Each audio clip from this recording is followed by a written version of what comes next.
Stredná odborná škola obchodu a služieb už 12. krát organizovala Gastrofest. Gastrofest, čiže prehliadka medzinárodných kuchyň, aj tento rok preukázal šikovnosť mladých študentov, ktorí aj tento ročník odvedli profesionalitu a preukázali získané vedomosti. Ani tento rok nechýbali špeciality z Havaja, Talianska a Francúzska.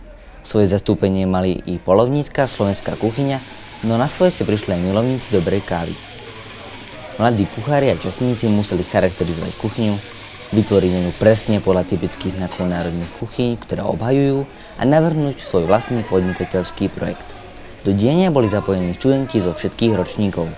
Tento gastrofestival je veľmi úspešný, ľudia aj zo Žiaru nad Hronom, aj z okolia často nás vlastne navštevujú a dúfame, že táto tradícia bude pokračovať aj v ďalších rokoch.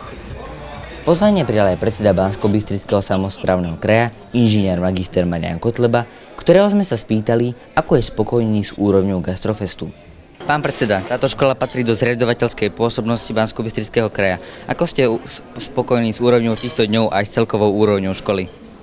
Ja si myslím, že je to tu dneska veľmi fajn a vzhľadom na to, čo som mal možnosť sa dozvedieť aj z jednotlivých prevádzok, tak tá tradícia tu už funguje a ľuďom sa to páči. Sushi.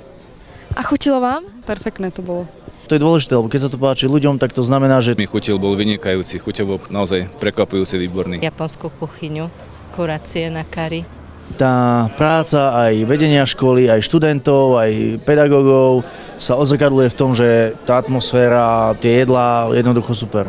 S úrovňou týchto dní som veľmi spokojný. Žiaci končiaceho ročníka 5. triedy v odbore hotelová akadémia majú možnosť prezentovať pred širokou verejnosťou všetko to, čo sa za tých 5 rokov naučili.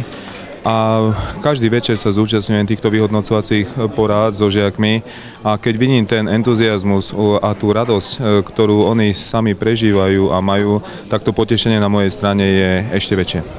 Už tradične sem chodievam každý rok a som veľmi spokojný aj s úrovňou obsluhy, aj s tými chuťami, ktoré môžem vyskúšať, takže určite áno, je to dobrá myšlienka a treba ju podporiť do budúcnosti. Dobre to bolo celkom.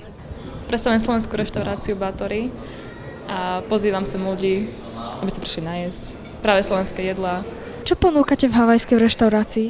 Rôzne špeciality, krevety a podobné veci. Je toho veľa strašne, nevedia tu dávať polovičné porcie, ale kvalita veľmi dobrá a chutí mi veľmi. Gastrofest prebehol úspešne.